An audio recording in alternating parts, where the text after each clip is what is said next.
자, 평론가님, 네. GTX D 노선이 김포 부천 구간으로 대폭 축소된 쪽으로 가닥이 잡혔습니다. 네네.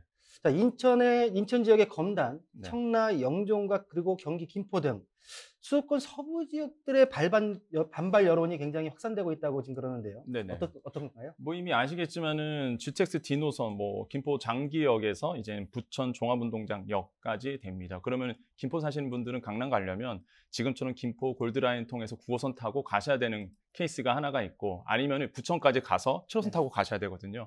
당연히 이제 반발이 나올 수밖에 없는 부분이다. 뭐 정부는 이런 얘기를 합니다. 뭐 김포에서 부천 가는 거 69분에서 15분까지 준다.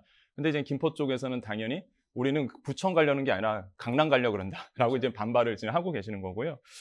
지금 보면은 실망 매물이 그러다 보니까 시장에서는 여론이 굉장히 좋지 않습니다. 그러니까 실망 매물도 지금 좀 나오고 있는데, 부동산 빅데이터 업체 이제 아실에 따르면요, 발표가 난 후 25일에 이제는 조사를 해봤는데 김포시 아파트 매물이 5,139건이 나왔다고 합니다. 근데 이걸 비교치가 있어야 되잖아요. 지난해 12월 31일과 비교하면은 무려 매물이 20% 증가됐다고 발표를 했거든요. 그만큼 이제는 어느 정도 영향을 좀 주고 있다고 볼 수가 있겠죠. 그래서 여론이 사실 이쪽에서는 굉장히 악화되고 있는 부분이 눈에 띕니다.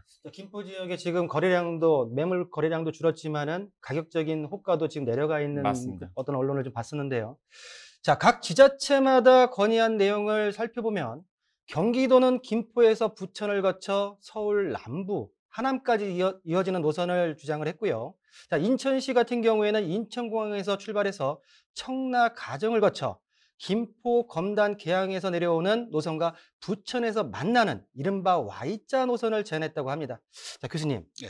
이 내용에 대해서 한번 세 가지로 구분해가지고 한번 질문을 한번 예, 드려보겠습니다. 첫 번째로는 GTX D 노선이 김포 부천 구간으로 대폭 축소해서 확정할 수밖에 없었던 배경은 뭐 어떤 게 있을 거라 생각하십니까? 아마 그 예산이 가장 큰 문제입니다. 특히 이제 예타 같은 거 할 때 여러 가지 기준을 보게 되는데, 네네. 그걸 이제 강남까지 끌어올게 되면은 이제 중복에 대한 문제들도 있고, 기존 노선의 관계라든가 봤을 때는 아마 그 BC가 나오지 않을 겁니다.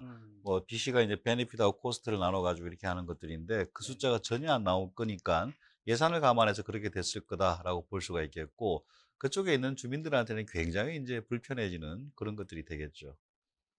자, 그러면은 그런 어떤 예산에 대한 부분 때문에 축소됐을 거다라고 말씀해 예. 주셨고, 자, 두 번째로 좀 전에 우리 평론가도 얘기를 했지만은 실망 매물이 나오고 있다. 예, 예.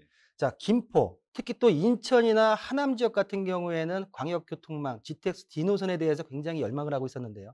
과연 이렇게 축소되면서 과연 이 지역, 인천 지역과 하남 지역의 부동산 시장 전망을 간단하게 해주신다면요. 그래서 사실 이제 철도 노선이 지나가게 되면은 뭐 보통 이런 발표를 할 때 한번 한 단계 뛰고, 그다음에 그렇죠. 착공할 때 한 단계 뛰고, 네. 그다음에 준공할 때 한 단계 뜁니다. 한 3번에서 4번 정도 뛰게 되는데, 네네. 이 폭 자체가 그 GTX처럼 이제 바로 이렇게 강남에 꽂히거나 이렇게 하면은 굉장히 높게 뛸 텐데, 이거는 그게 아니기 때문에 그 정도는 좀 아닐 것 같다라는 게 있습니다.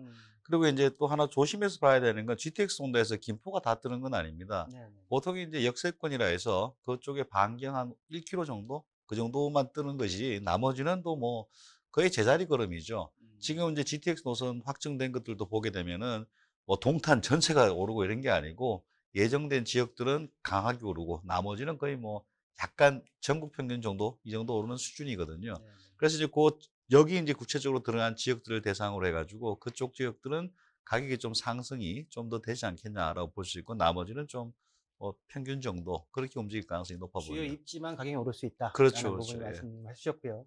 자, 그러면 좀 전에 말씀해 주셨지만은 기존의 GTX A, B, C 노선이 있습니다. 예, 예.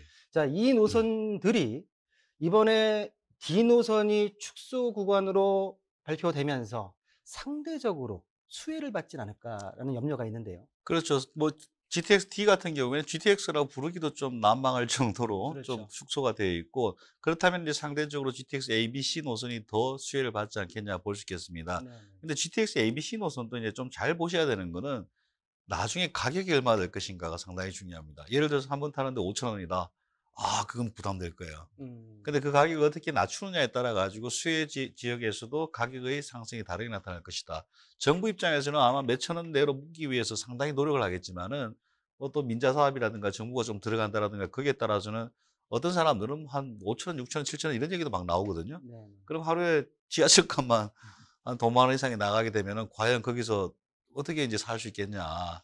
그래서 나중에 그런 변수들도 있고요. 그리고 이제 그 수혜 지역이라 하더라도 방금 말씀드렸듯이 역세권이라는 게 일반적으로 한 300, 500m를 얘기하는 여기는 한 1km 정도 보시면 될 거예요. 마을버스 타고 간단하게 가거나 아니면 도보로 이제 한 15분, 20분에 갈 수 있는 그 정도는 이제 좀 호재가 있지만 나머지는 이제 조금 좀 약하다고 볼 수 있죠.